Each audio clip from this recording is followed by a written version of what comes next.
Good evening students. आप सभी का डिप्लोमा ऑनलाइन क्लास में स्वागत है।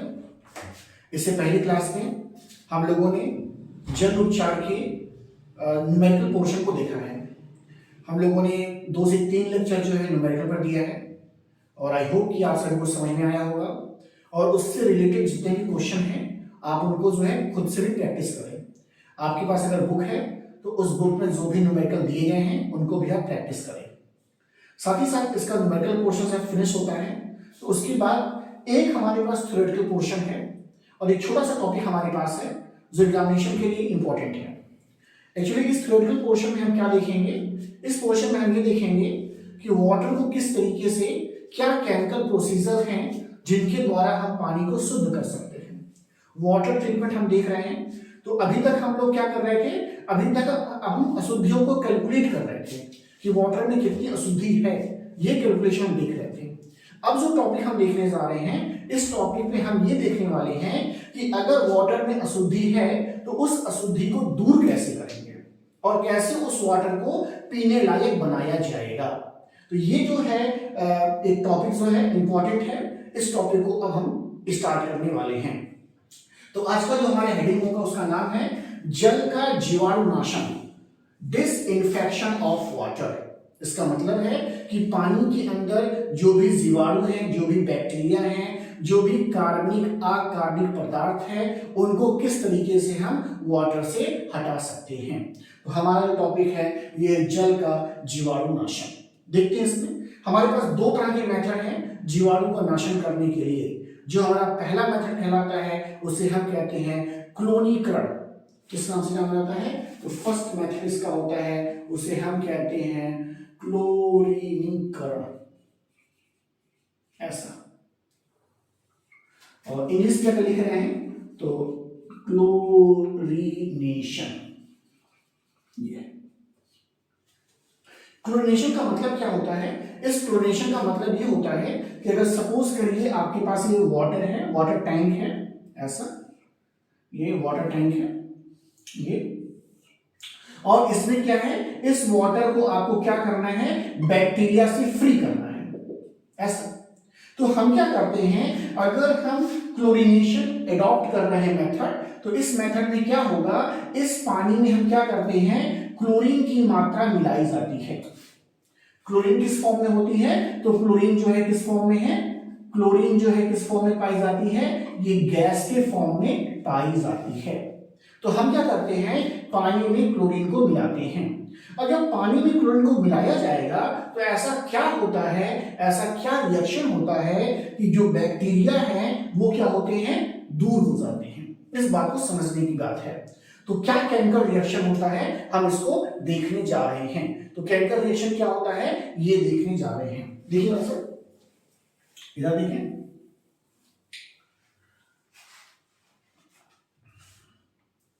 देखिए हमने बोला आपसे कि आपको क्या करना है, क्लोरीन को जो है वाटर में मिलाना है। तो ये कौन सी है, ये है आपकी क्लोरीन गैस। ये क्या है भाई, ये है क्लोरीन गैस। और इसको आप क्या करने वाले हैं, आप उसको ऐसे पानी में मिलाने वाले हैं जिसमें बैक्टीरिया उपस्थित है, या इस पानी को आपको बैक्टीरिया फ्री करनी है। तो इस कंडीशन में हम क्या करते हैं, इसको हमने इसमें मिक्स किया। तो केमिकल रिएक्शन यहां पर क्या होने वाला है, तो जो केमिकल रिएक्शन होगा उससे क्या बनेगा, उससे बनेगा HOCl एंड प्लस HCl, ऐसा। तो ये 2 क्या बनते हैं, 2 कंपाउंड आपको यहां पर देखने को मिलेंगे। ये जो है आपका, इसका नाम है हाइपोक्लोरस, इसका नाम है हाइपोक्लोरस एसिड ये। और ये क्या है, इसका नाम है हाइड्रोक्लोरिक एसिड। हिंदी इंग्लिश में एक जैसा नाम लिखा जाएगा, कोई अंतर नहीं है। तो इसका नाम है हाइपोक्लोरस एसिड, इसका नाम है हाइड्रोक्लोरिक एसिड। हमारे लिए क्या इंपॉर्टेंट है, हमारे लिए ये वाला जो पोर्शन है जिसे हम कह रहे हैं हाइपोक्लोरस एसिड, ये बहुत इंपॉर्टेंट है। एक्चुअल में क्या है, जो हाइपोक्लोरस एसिड है इसका जो नेचर है कैसा है, डिसइंफेक्शन का नेचर है। होता क्या है कि जो हाइपोक्लोरस एसिड है ये क्या करता है, ये ऑक्सीजन रिलीज करता है, ऐसा। और जब ऑक्सीजन यहां से रिलीज होता है तो ऑक्सीजन किस तरह व्यवहार करता है, ऑक्सीजन व्यवहार करता है किसकी तरह, ऑक्सीकरण के द्वारा। यानी ये क्या करता है, ऑक्सीकारक है। ऑक्सीकरण ना लिख करके, इसका बिहेवियर कैसा है, इसका बिहेवियर है ऑक्सीकारक की। ऑक्सीकारक को हिंदी में इंग्लिश में क्या कहते हैं, ऑक्सीकारक। ऑक्सीकारक का बिहेवियर है ऐसा। इसे हम कहते हैं इंग्लिश में ऑक्सीडेंट। तो ये किसकी तरह बिहेव करता है, ऑक्सीडेंट की तरह बिहेव करता है। तो जब इसके संपर्क में, इस ऑक्सीजन के संपर्क में कोई भी बैक्टीरिया आती है तो क्या होता है, ये ऑक्सीजन जो होता है, ये ऑक्सीजन जो होता है उसके सेल मेम्ब्रेन को, सेल मेम्ब्रेन को ये क्या करता है, सेल मेम्ब्रेन को डिसॉल्व कर देता है, घोल देता है, घुलनशील करने अवस्था में कर देता है। इसके नाते क्या होता है कि जितने भी बैक्टीरिया होते हैं वो जो है सर्वाइव नहीं कर सकते हैं। तो जो सबसे आसान तरीका है और जो एडॉप्ट किया जाता है पानी को साफ करने के लिए, उसे हम कहते हैं क्लोरीनेशन। तो क्लोरीनेशन अभी भी इस्तेमाल होने वाले तरीकों में सबसे अच्छा तरीका माना जाता है। लेकिन वास्तव में जब इसकी मिक्सिंग की जाती है तो इसके लिए एक अलग सा हमारे पास टैंक होता है जिसे हम कहते हैं क्लोरीनेटर। क्या नाम कहते हैं, क्लोरीनेटर। तो टैंक का नाम क्या है, क्लोरीनेटर होता है। और ये टैंक कैसा दिखता है, उसको किस तरीके से वर्किंग होता है, तो जैसा देख लेते हैं किस तरीके से हम काम करते हैं इसमें। देखिए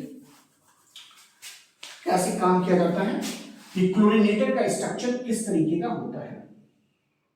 देखिए एक ऐसा टैंक रहेगा, ऐसा, यहां से हटा देंगे इसे, ऐसा एक टैंक होगा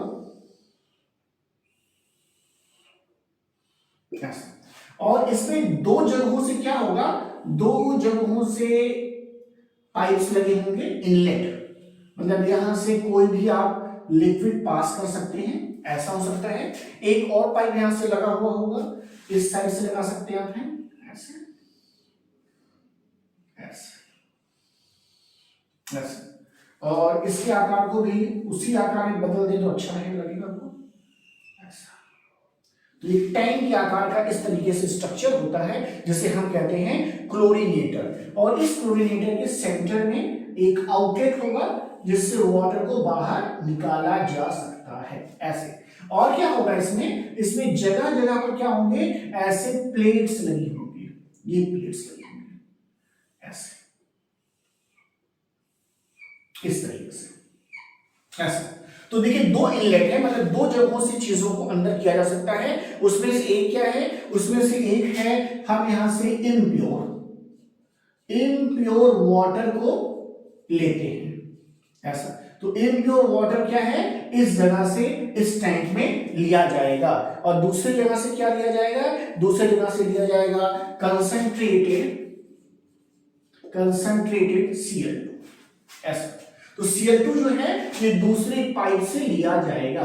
अब जो वाटर है उसको बीच बीच में रोकने के लिए यहां पे क्या लगेंगे, सिर्फ प्लेट लगे होते हैं। प्लेट किस लिए लगे होते हैं, जिससे इस वाटर का इस Cl2 के साथ अच्छे से रिएक्शन हो सके। अगर ये प्लेट नहीं होंगे तो कॉन्टिन्यूअस फ्लो होगा। इस कॉन्टिन्यूअस फ्लो को बचने के लिए या इस कॉन्टिन्यूअस फ्लो को रोकने के लिए ऐसे प्लेट्स लगे होते हैं, जिनके कारण जो पानी का फ्लो है वो कॉन्टिन्यूअस नहीं होता है। और जितना ज्यादा पानी इस Cl2 के साथ रिएक्शन करेगा या जितना ज्यादा समय तक रहेगा उतना ज्यादा बैक्टीरिया फ्री हो सकता है। तो ये हमने क्या बनाया है, ये हमने बनाया है टैंक बनाया है जिसका नाम क्या है, क्लोरीनेटर। क्या नाम है, तो इसका नाम है क्लोरीनेटर, ऐसा। तो ये क्लोरीनेटर का टैंक है। और साथ ही साथ पानी कैसे आ रहा है, देखिए पानी का आने का जो ये है, तो इसको ऐसे हम बना सकते हैं, ऐसे। और यहां से आपको क्या मिलेगा, यहां से आपको जो पानी मिलेगा वो क्या होगा, प्योर वाटर मिलेगा, ऐसा। यानी बैक्टीरिया फ्री वाटर आपको देखने को यहां से मिलेगा। तो इस तरीके से ये आसान मेथड है, इस्तेमाल में अभी भी लाया जाता है। तो इस मेथड की सहायता से हम क्या कर सकते हैं, किसी भी पानी को बैक्टीरियल फ्री कर सकते हैं। तो ये हमारा पहला मेथड है जिस मेथड के द्वारा हम क्या कर सकते हैं, जीवाणु का नाशन कर सकते हैं। तो ये मेथड हमारा जो है इस समय भी नगर पालिका है या कहीं भी है उसमें ये प्रचलन में है। तो ये आसान सा एक हमारे पास तरीका है। इसका जो सबसे मेन थीम है, इसको बिना रिएक्शन के नहीं हो सकता है, इसलिए आपको रिएक्शन लिखना बहुत ही जरूरी है। इस रिएक्शन को लिख करके जो एसिड है उसका नाम लिख करके आप इसको आसानी से क्या कर सकते हैं, डिस्क्राइब कर सकते हैं।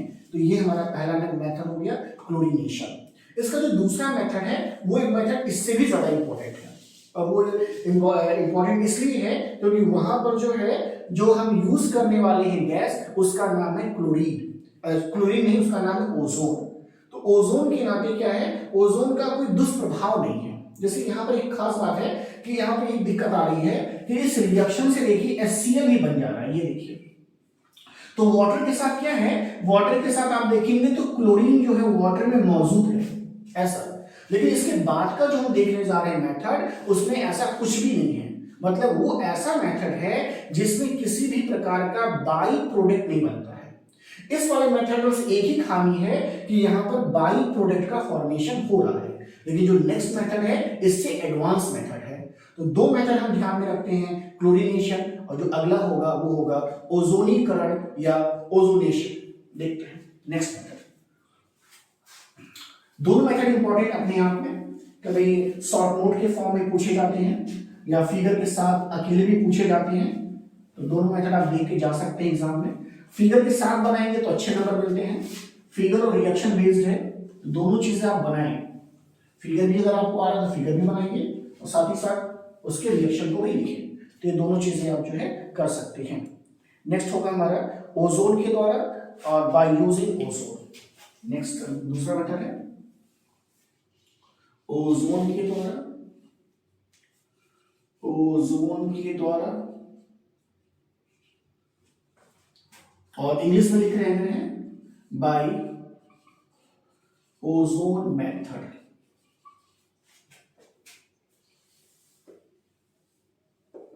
ऐसा। अच्छा, सबसे पहले ओजोन अगर आप देखना जा रहे हैं तो पहले ओजोन का आपको क्या होना चाहिए, फार्मूला पता होना चाहिए। तो ओजोन को हम कैसे रिप्रेजेंट करते हैं, O3 से रिप्रेजेंट करते हैं। तो हमारा फार्मूला क्या है, O3 है ओजोन का फार्मूला। अब ओजोन से बस एक ही हमको क्या हो रहा है कि ओजोन को बनाना भी आसान है और साथ ही साथ इसका जो रिएक्शन हो रहा है वो भी काफी इजी है। तो इसलिए ओजोन का जो मेथड है वो सबसे इंपॉर्टेंट मेथड में से एक माना जाता है। जैसे देखिए ओजोन का फॉर्मेशन कैसे करते हैं इस मेथड में।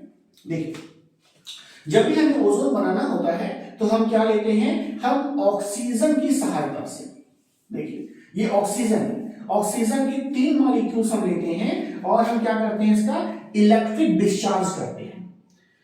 इसका करते हैं इलेक्ट्रिक डिस्चार्ज।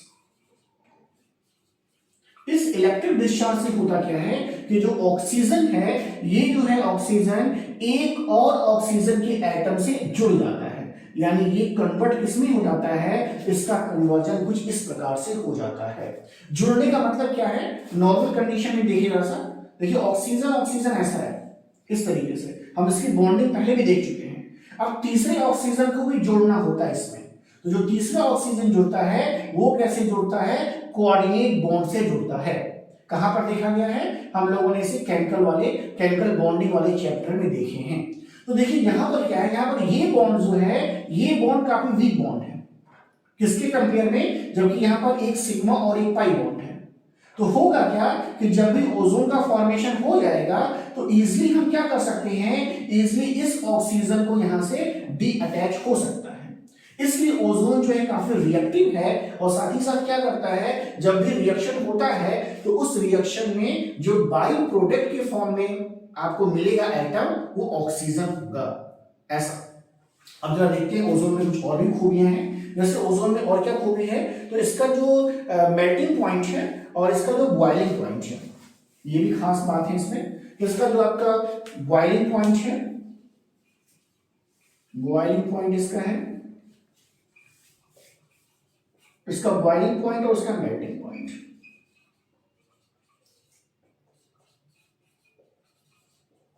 ये भी याद रखिएगा, छोटे क्वेश्चंस में ऐसे ये भी पूछ देता है कि boiling point and melting point. Boiling point is a 111, आसान से आप कर सकते हैं, और it is about 250 degree centigrade. English Hindi देख रहे हैं तो बॉइलिंग पॉइंट को कहते हैं क्वथनांक, इसे क्वथनांक कहते हैं, और इसे कहते हैं गलनांक। ऐसे तो अब ये रिएक्शन कैसे करता है, क्या इसका रिएक्शन होता है वाटर के साथ, तो अब इस बात को जब देख लेते हैं तो होगा क्या कि जब कभी भी ओजोन जो है आप वाटर के साथ रिएक्शन करेगा, तो ओजोन देखिए, ओजोन जो है वाटर के साथ जैसे ही रिएक्शन करता है ये, तो ये क्या होता है, ये ऑक्सीजन देता है ऐसा, और ये जो ऑक्सीजन आपको मिलता है, ये ऑक्सीजन क्या होता है, बहुत रिएक्टिव होता है, और इसका नेचर कैसा होता है, इसका नेचर होता है ऑक्सीकारक की तरह, ऑक्सीकारक ऐसा। और ये क्या करता है, ये किसी भी बैक्टीरिया, ये किसी भी बैक्टीरिया का जो सेल मेम्ब्रेन है, जो सेल मेम्ब्रेन है उसको क्या कर सकता है, डिसॉल्व कर सकता है। तो सेल मेम्ब्रेन को डिसॉल्व करने के कारण, जैसा हमने क्लोरीनेशन में भी देखा था, सेल मेम्ब्रेन को डिसॉल्व करने के कारण क्या होता है, जो भी डिफरेंट काइंड्स की बैक्टीरिया होती हैं वो सरवाइव नहीं कर सकती हैं, और सरवाइव ना कर पाने के नाते क्या होगा, आपका जो वाटर होगा ये क्या होगा, बैक्टीरिया से फ्री हो जाएगा। इस मेथड के द्वारा भी हम क्या कर सकते हैं, वाटर को जो है प्योर कर सकते हैं। तो ये मेथड भी काफी यूजफुल मेथड है, और इस मेथड से एक जो सबसे बड़ा इसका एडवांटेज ये है कि पानी के साथ रिएक्शन में केवल ऑक्सीजन ही बनता है, तो इसलिए आपको किसी भी तरह का हानिकारक केमिकल या हानिकारक कंपाउंड जो है नहीं बनेगा। तो इसलिए ओजोन का यूज जो है क्लोरीनेशन से भी बेहतर माना जाता है। तो छोटे क्वेश्चन के लिए कि क्लोरीनेशन या ओजोन मेथड में से कौन सा सुपीरियर है, या ओजोनीकरण जो है उसको ज्यादा इंपॉर्टेंस क्यों दी जाती है, तो इसका एक लाइन का जवाब है कि इसमें बाई प्रोडक्ट का फॉर्मेशन नहीं होता है, या ऑक्सीजन जो है केमिकल रिएक्शन के द्वारा बनता है। तो ये आसान मेथड हमने देखा। इस तरीके से एक छोटा सा मेथड, एक छोटा सा टॉपिक हमने देखा डिसइंफेक्शन का। अब इसमें एक और दो टॉपिक और हम देखने जा रहे हैं, और दोनों टॉपिक बहुत ही इंपॉर्टेंट हैं। एक टॉपिक हमारा जो है उसका नाम है बायोलॉजिकल ऑक्सीजन डिमांड, और दूसरा है केमिकल ऑक्सीजन डिमांड, यानी कहेगा BOD and COD. What is a BOD and what is the COD, ये देखने हम जा रहे हैं। जो नेक्स्ट टॉपिक हम देखने जा रहे हैं इसमें biological oxygen demand and chemical oxygen demand. तो एक एक करके हम देखने जा रहे हैं दोनों टॉपिक को। दोनों टॉपिक ही काफी ज्यादा इंपॉर्टेंट है। हिंदी अगर आप लिख रहे हैं तो उसे हम कहते हैं जैविक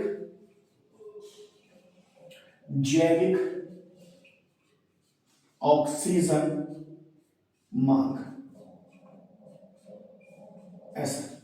और अगर आप इंग्लिश लिख रहे हैं तो ये हो जाएगा बायोलॉजिकल ऑक्सीजन डिमांड, ऐसा। बायोलॉजिकल ऑक्सीजन डिमांड, या शॉर्ट फॉर्म में हम इसे कहते हैं, अब शॉर्ट फॉर्म इसका नाम सुने होंगे, इसे हम कहते हैं बीओडी। तो बीओडी के बारे में देखने हम जा रहे हैं कि बीओडी क्या है, और इसका मतलब क्या है, इसका सेंस क्या है, और ये किस लिए इस्तेमाल किया जा रहा है। देखिए बीओडी जो है, या बायोलॉजिकल ऑक्सीजन डिमांड जो है, ये हमेशा क्या बताता है, ये हमेशा वाटर में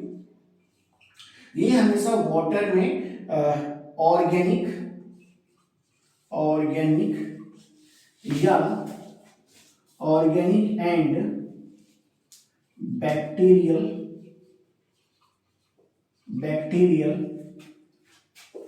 पोल्यूटेंट के बारे में बताता है।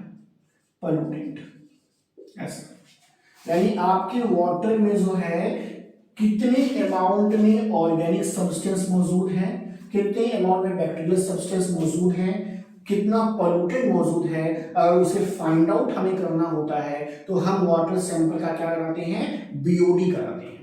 तो बीओडी करने से हमें पता चलता है कि वास्तव में हमारा वाटर का पोल्यूटेंट का लेवल कितना है। पोल्यूटेंट का मतलब पोल्यूटेंट का मतलब होता है कि उसमें कितना ज्यादा मात्रा में ऑर्गेनिक या बैक्टीरिया मौजूद है। ऐसा कैसे होता है, क्या इसका मेथड अप्लाई करते हैं, किस तरीके से करते हैं और बीओडी किसे कहते हैं, अब ये देखने वाली बात है। तो हम क्या करते हैं, मान लीजिए किसी भी वाटर सैंपल का हमें बीओडी निकालना है, तो हमारे पास क्या मेथड है, किस मेथड को अप्लाई हम करते हैं। तो हम क्या करते हैं, उस वाटर सैंपल का 1 लीटर वाटर ले लिया जाता है और फिर क्या करते हैं, इसको रूम टेम्परेचर कहने का मतलब है 20 से 25 डिग्री सेंटीग्रेड। ऐसा 20 से 25 डिग्री सेंटीग्रेड के बीच में हम रखते हैं और कितने दिनों तक रखते हैं, 5 डेज तक। ऐसा 5 दिनों तक देखा जाता है। अब 5 डेज में क्या होगा कि जितनी इस 5 डेज में, अब मान लीजिए पानी है तो पानी में क्या होगा, बैक्टीरिया भी उपस्थित होंगे। तो ये क्या करती हैं, ये ऑर्गेनिक सब्सटेंस को डिकम्पोज करती हैं। ये क्या करती हैं, डिकम्पोज करती हैं। अब डिकम्पोजिशन किसकी सहायता से होगा, तो जब भी डिकम्पोजिशन होगा किसकी सहायता से होगा, ऑक्सीजन की सहायता से होगा। तो इस 5 दिनों में इन बैक्टीरिया के द्वारा, यहां बैक्टीरिया भी लिख रहे हैं, इन बैक्टीरिया के द्वारा जितनी ऑक्सीजन का इस्तेमाल किया जाएगा, किसके डिकम्पोजिशन के लिए, ऑर्गेनिक सब्सटेंस के डिकम्पोजिशन के लिए, वो अमाउंट क्या कहलाएगा, वो अमाउंट कहलाता है बायोलॉजिकल ऑक्सीजन डिमांड। यानी सिंपली अगर हम समझना चाहेंगे तो 1 लीटर वाटर में मौजूद ऑर्गेनिक सब्सटेंस, जो भी ऑर्गेनिक पदार्थ हैं, उनकी डिकम्पोजिशन के लिए जितनी ऑक्सीजन की आवश्यकता पड़ती है उसे हम कहते हैं बायोलॉजिकल ऑक्सीजन डिमांड। बायोलॉजिकल इसलिए कहा जा रहा है क्योंकि एक्चुअली जो ऑक्सीजन यूटिलाइज किया जा रहा है वो बैक्टीरिया के द्वारा किया जा रहा है, इसलिए हम इसे कहते हैं बायोलॉजिकल ऑक्सीजन डिमांड। तो बायोलॉजिकल ऑक्सीजन डिमांड जो है वो जब भी बताया जाएगा तो हमेशा बताया जाएगा मिलीग्राम पर लीटर में, या किसी में बताया जाएगा पीपीएम में बताया जाएगा। इस तरीके से अगर कोई कहता है कि भाई देखिए एक वाटर सैंपल है और इसका बीओडी कितना है, उसका बीओडी जो है 50 मिलीग्राम पर लीटर है। इसका कहने का सेंस क्या है, इसके कहने का ये सेंस है कि जिस सैंपल का आप बीओडी बता रहे हैं, अगर उसका 1 लीटर लिया जाए तो इसमें जितना भी ऑर्गेनिक सब्सटेंस है उसके डिकम्पोजिशन के लिए 50 मिलीग्राम ऑक्सीजन की आवश्यकता पड़ेगी, ये कहने का सेंस है। तो अगर बीओडी 50 मिलीग्राम पर लीटर है, इसका मतलब है डिकम्पोजिशन के लिए ऑक्सीजन जो रिक्वायर्ड है वो आपका 50 मिलीग्राम है। इस तरीके से हम क्या करते हैं, बीओडी को डिफाइन करते हैं। ये हमारा बीओडी होगा। नॉर्मल जो है बीओडी क्या है, जैसे ऐसा वाटर जो ड्रिंकिंग वाटर होता है उसके लिए बीओडी का क्या पैमाना है, नोट कर लीजिएगा, इंपॉर्टेंट बात है कि ड्रिंकिंग वाटर के लिए, ऐसे वाटर जो हम पीने के लिए इस्तेमाल करते हैं, तो ड्रिंकिंग वाटर में बीओडी का क्या लेवल होना चाहिए, बीओडी का क्या लेवल होना चाहिए, तो ये होना चाहिए 0.75 से 1.5। काफी इंपॉर्टेंट बात है, ये नोट कर लीजिएगा कि ये जो होना चाहिए, कितना होना चाहिए, 0.75 से 1.5 मिलीग्राम पर लीटर है। अगर ये बीओडी का अमाउंट है तो ये जो हमारा पानी है ये ड्रिंकिंग वाटर है, मतलब इस लेवल में हम प्रिफर करते हैं पानी को कि अगर इस लेवल में पाया जा रहा है तो ये पानी पीने योग्य है। इसलिए जो भी हमें किसी भी पोल्यूटेंट का पता लगाना होता है कि वाटर में कितना पोल्यूटेंट है तो उसका बीओडी फाइंड आउट किया जाता है। तो ये है बीओडी। दूसरा जो टर्म इसमें इस्तेमाल होता है उसको हम कहते हैं सीओडी। अब सीओडी और बीओडी में देखिए क्या फर्क है, अगला वर्ड है सीओडी। देखिए सीओडी फर्क क्या है, बीएनसी का है, तो बस अंतर भी इसी पर है। देखिए जैसे यहां पर क्या है, बायोलॉजिकल ऑक्सीजन डिमांड है, यहां पर क्या हो जाएगा, सब कुछ वही है, बस क्या हो जाएगा, बायोलॉजिकल की जगह क्या हो जाएगा, केमिकल हो जाएगा। यानी जो सीओडी का मतलब है केमिकल ऑक्सीजन डिमांड, तो केमिकल ऑक्सीजन डिमांड का हिंदी नाम क्या हो जाएगा, तो बस जहां पे आपने जैविक लिखा है ये जैविक हटा दीजिए, इसकी जगह क्या कर दीजिए, रासायनिक कर दीजिए। भाई केमिकल का मतलब क्या हो जाएगा, रासायनिक हो जाएगा। तो अगला जो टॉपिक देखने जा रहे हैं वो हो जाएगा रासायनिक ऑक्सीजन मांग, या फिर इंग्लिश में अगर आप देखेंगे तो इंग्लिश में हो जाएगा बायोलॉजिकल की जगह क्या हो जाएगा, इसका नाम हो जाएगा केमिकल ऑक्सीजन डिमांड। ऐसा तो केमिकल ऑक्सीजन डिमांड भी बिल्कुल मिलता जुलता है, बहुत ही सिंपल सी बात है। देखिए हो क्या रहा था, बायोलॉजिकल ऑक्सीजन डिमांड जो हम देख रहे थे तो हम ये देख रहे थे कि पानी में जो बैक्टीरिया है उनके द्वारा कितनी ऑक्सीजन का इस्तेमाल किया जा रहा है, किसके लिए, ऑर्गेनिक कंपाउंड के ऑक्सीडेशन के लिए। अब जब केमिकल ऑक्सीजन डिमांड हम देखेंगे तो अब बैक्टीरिया में देखा जाएगा। अब ये क्या होगा, ये मैनुअल है, मतलब ये हर एक वाटर के लिए किया जा सकता है, चाहे वाटर में बैक्टीरिया मौजूद है या नहीं मौजूद है। तो हम क्या करते हैं केमिकल का इस्तेमाल करके क्या निकालते हैं, उसका जो है ऑक्सीजन डिमांड को फाइंड आउट करते हैं। नॉर्मली किस केमिकल का इस्तेमाल किया जाता है, तो पोटेशियम परमैंगनेट का इस्तेमाल किया जाता है, KMnO4 का इस्तेमाल करते हैं। इससे हमें क्या होता है, इससे हमें ऑक्सीजन जो है प्राप्त होता है। तो नॉर्मली इस KMnO4 का इस्तेमाल करते हैं।